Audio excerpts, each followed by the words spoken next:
हम सब जानते हैं कि इभास जो है हमारे पूरे भारतवर्ष का बिहार में चौथे चरण की शिक्षक भर्ती यानी टीचर रिक्रूटमेंट एग्जामिनेशन 4 को लेकर छात्रों का गुस्सा फूट पड़ा है। मंगलवार को बड़ी संख्या में अभ्यर्थी, जिनमें स्टेट पास उम्मीदवार भी शामिल हैं, पटना के डाकबंगला चौराहे पर जुट गए और सरकार से 1,20,000 रिक्त शिक्षक पदों को भरने की मांग की। प्रदर्शनकारियों का कहना है कि सरकार ने पहले वादा किया था कि सभी रिक्तियों को एक साथ भरा जाएगा, लेकिन अब विज्ञापित पदों की संख्या में भारी कटौती कर दी गई है। छात्रों ने आरोप लगाया कि यदि TRE 4 की भर्ती परीक्षा बिना अनिवार्य स्टेट टीचर एलिजिबिलिटी टेस्ट के कराई गई तो हजारों योग्य उम्मीदवार बाहर हो जाएंगे। उनका कहना है कि सरकार भर्ती प्रक्रिया को पारदर्शी और न्याय संगत बनाने के बजाय योग्य उम्मीदवारों के अधिकारों को खत्म करने की कोशिश कर रही है। डाकबंगला चौराहे पर हुए प्रदर्शन के दौरान पुलिस और प्रदर्शनकारियों के बीच हल्की झड़प की स्थिति भी बनी।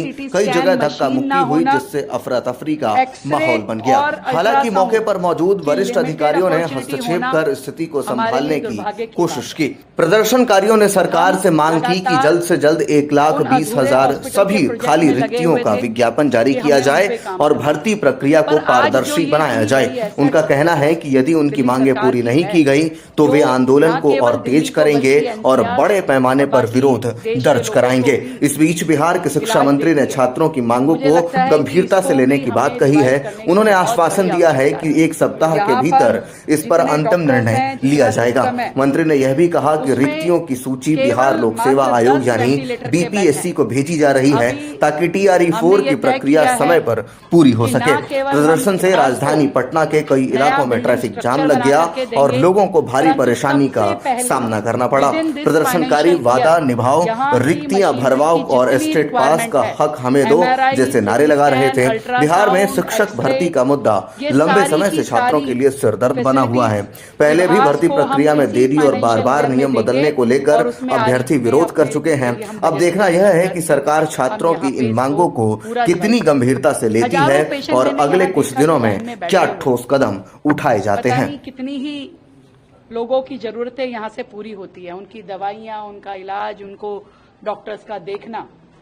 और ऐसे हॉस्पिटल्स को अगर हम सपोर्ट नहीं देंगे तो बाकी सब बेकार है।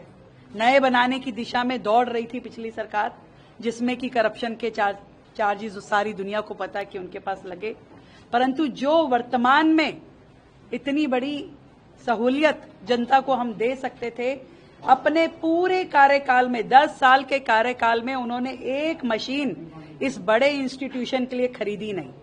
जो बड़ी बड़ी बातें करते हैं, धरती पे कहां खड़े हैं उन्होंने कभी देखा नहीं।